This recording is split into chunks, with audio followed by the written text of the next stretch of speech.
Hello बच्चों, कैसे हैं आप लोग। आशा करता हूँ आप लोग अच्छे होंगे, मस्त होंगे। आज की इस वीडियो में एक बार फिर से हम कक्षा 12 के विद्यार्थियों के लिए ज्योग्राफी यानी भूगोल का जो है मॉडल पेपर लेकर आए हैं, जो 2025 बोर्ड एग्जाम के लिए मोस्ट इंपॉर्टेंट रहेगा। बच्चों समय नहीं है, समय बहुत कम है, तो चलिए जल्दी से हम लोग देख लेते हैं। उसके बाद नाम लिखना है, उसके बाद बच्चों जो है संकेताक आपको डालना है।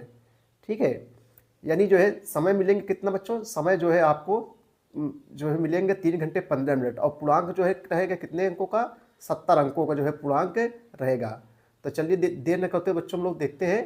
पहला क्वेश्चन जो बहुविकल्पी संबंधित रहेगा, उसके बाद अतिलघुत्तरीय सवाल, लघुत्तरीय सवाल, दीर्घोत्तरीय प्रश्न रहते हैं। उसके बाद मानचित्र संबंधी क्वेश्चन देखने को आपको मिलेंगे। सबसे पहले बच्चों बहुविकल्पी प्रश्न हम लोग देखेंगे। देखो सभी प्रश्न अनिवार्य रहेगा, और प्रारंभ का 15 मिनट परीक्षार्थियों को प्रश्न पत्र पढ़ने के निर्धारित रहे। सबसे पहले बच्चों बहुविकल्पी प्रश्नों को देखेंगे हम लोग, जो एक एक अंकों का रहता है। पहला क्वेश्चन, निम्नलिखित में से किस क्षेत्र में जनसंख्या सर्वाधिक पाई जाती है। तो सबसे ज़्यादा जनसंख्या बच्चों जिसमें 4 ऑप्शन दिए गए, सही जवाब हो जाएगा पूर्वी एशिया में, यानी एशिया के जो है पूर्वी भाग। मान लीजिए जो है ये एशिया है और इसका जो है पूर्वी भाग, इसका पूर्वी भाग में। ठीक है, अगला क्वेश्चन है कि मानव विकास के 4 महत्वपूर्ण स्तंभों में कौन एक सम्मिलित नहीं है। कौन एक सम्मिलित नहीं है बच्चों, इसमें आपको बताना है। तो 2 का सही जवाब क्या हो जाएगा, सी हो जाएगा। क्रय शक्ति एवं क्षमता ये सम्मिलित नहीं है। सतत पोषणीयता ये भी सम्मिलित है, उत्पादकता ये भी सम्मिलित है, शक्तिकरण ये भी सम्मिलित है, लेकिन क्रय शक्ति क्षमता ये सम्मिलित नहीं है। निम्न में से कौन एक शीतोष्ण घास प्रदेश नहीं है। बच्चों कह रहा है कौन एक शीतोष्ण घास प्रदेश नहीं है, नहीं है। देखो जो है पंपास ये भी है, डाउस ये भी है, पेरीज ये भी है, लेकिन कंपोस्ट ये नहीं है। अगला क्वेश्चन है, निम्नलिखित कौन सा एक वनों पर आधारित उद्योग है। देखो जो वन पे आधारित हुए, देखो ये सीमेंट तो ये नहीं है, बस ये भी नहीं, ये भी नहीं है। कागज उद्योग ये जो है वन पर आधारित एक उद्योग है। अगला क्वेश्चन है कि निम्नलिखित में से कौन सा एक तृतीय क्रियाकलाप है। पूछ रहा है कि इसमें तृतीय क्रियाकलाप कौन, जिसमें बच्चों प्राथमिक, द्वितीयक, तृतीयक, चतुर्थक। तो निम्नलिखित में कौन सा एक तृतीय क्रियाकलाप है। तो व्यापार, व्यापार एक बच्चों क्या है, एक तृतीय क्रियाकलाप है। पनामा नहर की लंबाई जो है कितनी है। तो बच्चों पनामा नहर की लंबाई जो है 82 किलोमीटर। यहाँ सही जवाब जो है बी हो जाएगा। अगला क्वेश्चन है, WTO की स्थापना जो है कब हुई थी। WTO यानी जो है बच्चों वर्ल्ड ट्रेड ऑर्गेनाइजेशन, विश्व व्यापार संगठन। WTO इसका फुल फॉर्म होता है। इसकी स्थापना बच्चों 1995 ईस्वी में हुई थी। ये WTO विश्व व्यापार संबंधी नियम कानून बनाता है। तो इसकी स्थापना 1995 ईस्वी में हुई थी। अगला क्वेश्चन है, निम्नलिखित में से कौन औद्योगिक नगर नहीं है। कौन औद्योगिक नगर नहीं है। जमशेदपुर, भिलाई, शिमला, बोकारो। देखो जमशेदपुर ये भी है, भिलाई ये भी है, बोकारो ये भी है, लेकिन शिमला नहीं है। अब हम लोग अतिलघुत्तरीय प्रश्न देखेंगे। 2 अंकों को जो रहता है, छोटा छोटा सा क्वेश्चन है। चलिए बच्चों हम लोग देखते चलिए। बस्ती को परिभाषित कीजिए। अतिलघुत्तरीय प्रश्न है। चलिए हम लोग 2 नंबर का है, देखते चलते हैं छोटा छोटा। बस्ती किसी भी प्रकार और आकार के घरों का संकुल जिसमें बच्चों मनुष्य निवास करते हैं, बस्ती कहलाता है। छोटी सी परिभाषा है। अगला क्वेश्चन है, किसी योग्य व्यर्थ भूमि से बच्चों क्या तात्पर्य है। किसी योग्य व्यर्थ भूमि, व्यर्थ मतलब जिसमें खेती बाड़ी नहीं होती है। तो इसका उत्तर देखेंगे, इस वर्ग में ऐसी भूमि सम्मिलित की जाती है जो पिछले 5 वर्षों या इससे अधिक समय से परती या कृषि रहित है। परती मतलब जिसमें बच्चों खेती नहीं होती है। परती या कृषि रहित है। इस प्रकार की भूमि को प्रचलित प्रौद्योगिकी की सहायता से जो है कृषि योग्य बनाया जा सकता है। इसी कहते हैं बच्चों कृषि योग्य व्यर्थ भूमि। अगला क्वेश्चन है, भारत में जल की 2 मुख्य समस्याएं क्या है। बहुत कठिन क्वेश्चन नहीं है।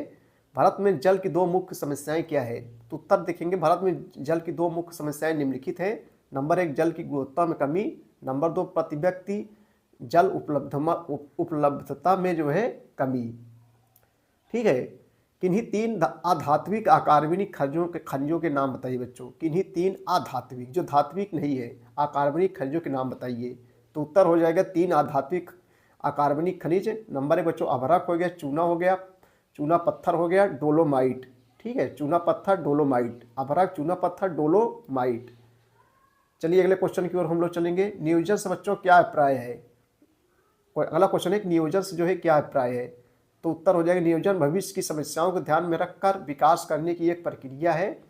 नियोजन का प्रयोग समानता आर्थिक विकास की प्रक्रिया के संदर्भ में बच्चों जो है किया जाता है।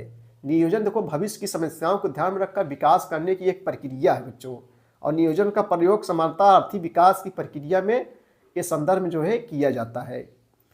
अगला क्वेश्चन है, भारत के पश्चिमी तट के 2 प्राकृतिक बंदरगाहों के नाम लिखिए। भारत के पश्चिमी तट, मान लीजिए बच्चों ये जो है इंडिया है, इसके बाद में इसके पूरब होता है, पश्चिम होता है, ठीक है, ये उत्तर ऊपर वाला और नीचे वाला दक्षिण है। तो पढ़ा है पश्चिमी तट के 2 प्राकृतिक बंदरगाह के नाम लिखिए जो पश्चिम दिशा में स्थित है। तो भारत के पश्चिमी तट पर स्थित 2 प्राकृतिक बंदरगाह मुंबई एवं मार्मा गोवा है। मुंबई और मार्मा गोवा।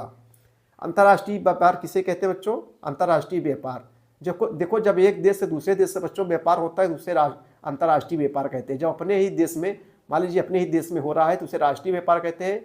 जब एक देश है और दूसरे देश से जब व्यापार होता है उसे अंतर्राष्ट्रीय व्यापार कहते हैं, ठीक है। तो देखो बच्चों, किसी देश के भौगोलिक सीमा के बाहर होने वाले व्यापार को अंतर्राष्ट्रीय व्यापार कहते हैं। भूमि निम्नीकरण से क्या समझते हैं? भूमि निम्नीकरण से आप क्या समझते हैं? ये भी 2 नंबर का है। आइए इसको उत्तर देखेंगे। देखो भू निम्नीकरण, भू माने होता है बच्चों जो है भूमि, भू माने भूमि। भू निम्नीकरण का तात्पर्य ऐसे भूमि क्षेत्र से है जो अपरदन माने जो कटाव वटाव होता है, अपरदन, लवणता नमकीन, लवणता एवं भूक्षारता के जो है कारण किसी योग्य नहीं रह जाते मानव जनित क्रियाकलाप भू निम्नीकरण को बढ़ावा देते हैं। चलिए अब हम लघुत्तरीय प्रश्न देखेंगे जो 4 अंकों का रहता है बच्चों। लघुत्तरीय प्रश्न, मानव भूगोल किस प्रकार अन्य सामाजिक विज्ञानों से संबंधित है? मानव भूगोल की प्रकृति अत्यधिक अंतर विषयक है बच्चों, क्योंकि इसमें मानव और प्राकृतिक पर्यावरण के बीच अंतर संबंधों का अध्ययन किया जाता है। मानव भूगोल के क्षेत्र में सामाजिक भूगोल, नगरीय भूगोल, जनसंख्या भूगोल, आवास भूगोल तथा आर्थिक भूगोल शामिल है। इनका संबंध सामाजिक विज्ञान के सहयोगी विषयों जैसे बच्चों मनोविज्ञान, समाजशास्त्र, मनोविज्ञान, इतिहास, महामारी विज्ञान, अर्थशास्त्र आदि से संबंधित है। मानव विज्ञान, समाजशास्त्र, मानव विज्ञान, इतिहास, महामारी विज्ञान, अर्थशास्त्र आदि से है। इस प्रकार स्पष्ट है कि बच्चों मानव भूगोल अन्य सामाजिक विज्ञानों से घनिष्ठ रूप से संबंधित है। एकदम सरला है। व्यापारिक पशुपालन किसे कहते हैं? इसकी 5 विशेषताओं को बताइए। व्यापारिक पशुपालन मतलब जिसमें बच्चों पशुओं का जो है व्यापार किया जाता है, इसकी 5 विशेषताओं को बताना है। ये भी 4 नंबर का है। तो देखो बड़े बड़े फर्म वाले बच्चों जैसे होता है कंपनी वगैरह, फर्म मतलब कंपनी से आता है। बड़े बड़े फर्मों पर धन कमाने हेतु वैज्ञानिक ढंग से पशुओं का पालन पोषण करना व्यापारिक पशुपालन कहलाता है। इसकी विशेषताएं निम्नलिखित है। नंबर 1, इस पशुपालन के अंतर्गत एक ही प्रकार के पशुओं को पाला जाता है तथा इससे प्राप्त मांस, खाल एवं ऊन को जो है बाजारों में निर्यात किया जाता है। और उसके बाद दूसरा बच्चों, यहाँ पशुपालन कम जनसंख्या वाले क्षेत्रों में बड़े बड़े फार्मों पर जो है किया जाता है। नंबर 3, यह पशुपालन शीतोष्ण घास के मैदानी क्षेत्रों में विस्तृत रूप से अधिक प्रचलित है, जहाँ सम जलवायु जो है पाई जाती है। सम माने होता है बराबर। यह प्रायः नंबर 4 बच्चों, यह प्रायः विकसित देशों जैसे ऑस्ट्रेलिया, न्यूजीलैंड आदि देशों में जो है प्रचलित है। नंबर 5, इस पशुपालन मुख्य ध्यान पशुओं के प्रजनन, जननिक सुधार, बीमारियों पर नियंत्रण एवं स्वास्थ्य संबंधी सुधारों पर विशेष रूप से ध्यान दिया जाता है। अगला क्वेश्चन है बच्चों, सड़कों पर संकुलन क्यों होता है? संकुलन क्यों होता है? परिवहन में संकुलन की समस्या के समाधान के 3 उपाय बताइए। देखो संकुलन, यहाँ संकुलन होना चाहिए। सड़कों पर संकुलन क्यों होता है? परिवहन में संकुलन की समस्याओं के समाधान के 3 उपाय बताइए। आइए इसको उत्तर हम लोग देखते हैं। आइए इसको उत्तर देखते हैं बच्चों। देखो संकुलन है यहाँ पर, विकसित परिवहन तंत्र के अभाव के कारण सड़कों पर संकुलन होता है। परिवहन में संकुलन के समाधान हेतु 3 उपाय निम्नलिखित है। नंबर 1, सड़कों को चौड़ा करना, विस्तार करना एवं रखरखाव को समुचित व्यवस्था करना। नंबर 2, यातायात परिवहन बच्चों होने वाली बाधाओं को दूर करके परिवहन संकुलन को दूर किया जा सकता है। नंबर 3, यातायात में आधुनिक तकनीकों का प्रयोग किया जाना चाहिए, साथ ही लोगों में इसके प्रति सकारात्मक भाव उत्पन्न कराना चाहिए। विश्व व्यापार संगठन के आधारभूत कार्य कौन से हैं? अभी हमने बच्चों को बताया विश्व व्यापार संगठन यानी WTO, वर्ल्ड ट्रेड ऑर्गेनाइजेशन। विश्व व्यापार संगठन के आधारभूत कार्य कौन सा है? ये भी 4 नंबर का है। आइए इसको उत्तर देखें। देखो विश्व व्यापार संगठन के आधारभूत कार्य निम्नलिखित है। नंबर 1, यह विश्व व्यापार तंत्र के लिए नियम को नियत करता है। नंबर 2, यह सदस्य राष्ट्रों की वैश्विक समस्याओं या झगड़ों का समाधान वैश्विक नियम के अनुसार करता है। वैश्विक माने होता है विश्व स्तर। नंबर 3, यह दूरसंचार और बैंकिंग जैसी सेवाओं के साथ बहुत अधिक संपदा अधिकार को भी अपने कार्यों में जो है शामिल करता है। अगला क्वेश्चन है कि भारत में घटते लिंगानुपात के कारणों का उल्लेख कीजिए। लिंगानुपात माने क्या होता है बच्चों? स्त्रियों और पुरुषों की का जो अनुपात होता है उसे एक लिंगानुपात कहते हैं। लड़के और लड़कियों को अनुपात को लिंगानुपात कहते हैं। और लिंगानुपात 1000 पुरुषों के पीछे कितनी महिलाएं हैं से बच्चों निकाला जाता है। प्रति 1000 पुरुषों पर महिलाओं की संख्या को लिंगानुपात कहते हैं। आप ऐसे भी कह सकते हैं। तो भारत में घटते लिंगानुपात के कारणों को उल्लेख कीजिए, यानी बच्चों पुरुषों की अपेक्षा महिलाओं की संख्या क्यों घट रही है। तो आइए इसको उत्तर देखते हैं। देश के कुछ भागों में बच्चों लिंगानुपात महिलाओं के प्रतिकूल पाया जाता है। इसके प्रमुख कारण निम्न है। नंबर 1, कन्या भ्रूण हत्या। देश के कुछ भागों में यह कुप्रथा अभी व्याप्त है जो महिलाओं के लिंगानुपात को प्रतिकूल बनाती है तथा इस कुप्रथा को बच्चों रोकने के लिए सरकार द्वारा विभिन्न प्रकार की योजनाएं समय समय पर चलाई जा रही है। नंबर 2, घरेलू हिंसा। देश में स्त्रियों के प्रति घरेलू हिंसा अब भी व्याप्त है जिसके कारण महिलाओं की प्रतिवर्ष होने वाली मृत्यु लिंगानुपात को प्रतिकूल बना रही है। नंबर 3, रूढ़िवादी परंपरा। देश में महिलाओं की सामाजिक एवं आर्थिक स्थिति कुछ भागों में अब भी बच्चों निम्न स्तर की है। इसका प्रमुख कारण है पुरुष प्रधान समाज का होना, यानी पुरुष को ज़्यादा महत्व देना। समाज की यह बच्चों रूढ़िवादी परंपरा भी महिलाओं के लिंगानुपात को प्रतिकूल बनाती है, यानी जो है महिलाओं की संख्या कम करती है पुरुषों की अपेक्षा। भारत की तीनों भिन्न फसल ऋतुओं की विशेषताओं को उल्लेख कीजिए। 3 भिन्न फसल ऋतुओं की विशेषताओं को उल्लेख करना है।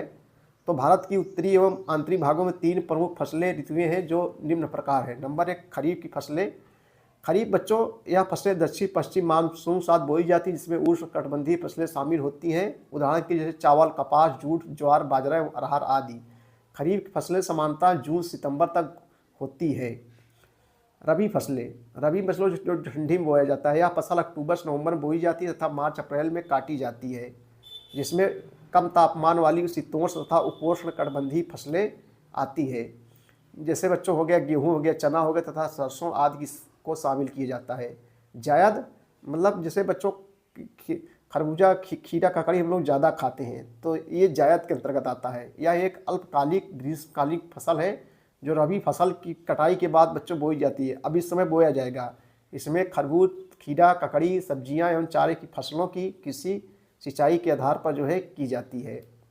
दीर्घोत्तरीय प्रश्न जो रहेगा बच्चों जो है 6 नंबर का है। भारत में कोयले का विवरण क्षेत्र का वर्णन कीजिए। ये 6 नंबर का रहेगा। भारत में गैर परंपरागत ऊर्जा विकास प्रकार डालिए। गैर परंपरागत ऊर्जा जैसे पवन ऊर्जा हो गया, सौर ऊर्जा हो गया, ये सब गैर परंपरागत ऊर्जा के अंतर्गत आते हैं बच्चों। उसके बाद मानचित्र संबंधी कार्य रहेगा जो 1 नंबर का रहता है। भारत के दिए गए राजनीतिक मानचित्र में निम्नलिखित उपयुक्त चिन्हों के से दिखाइए और उसके नाम बताइए। चिन्हों द्वारा दर्शाइए और उनके नाम जो है बताइए। देखो बच्चों, जैसे है पहला है कर्नाटक में अंतर्राष्ट्रीय वायुपत्तन। ये कहाँ है? ये जो है बेंगलुरु में स्थित है। यहाँ बेंगलुरु हो जाएगा, बेंगलुरु। उसके बाद में पंजाब में अंतर्राष्ट्रीय विमानपत्तन, ये जो है अमृतसर में है। तमिलनाडु में अंतर्राष्ट्रीय विमानपत्तन, ये बच्चों जो है कहाँ है? चेन्नई। इसका उत्तर हो जाएगा चेन्नई। तीसरा हो जाएगा चेन्नई। उसके बाद में है उत्तर पश्चिम रेल मंडल का मुख्यालय, ये कहाँ पर है? ये है जयपुर। उत्तर पश्चिम रेल मंडल का मुख्यालय ये जो है जयपुर में है, ये जयपुर में है। उसके बाद में है भारत का दक्षिणम समुद्री पत्तन तूतीकोरिन, ये तूतीकोरिन हो जाएगा, तूतीकोरिन। ठीक भैया।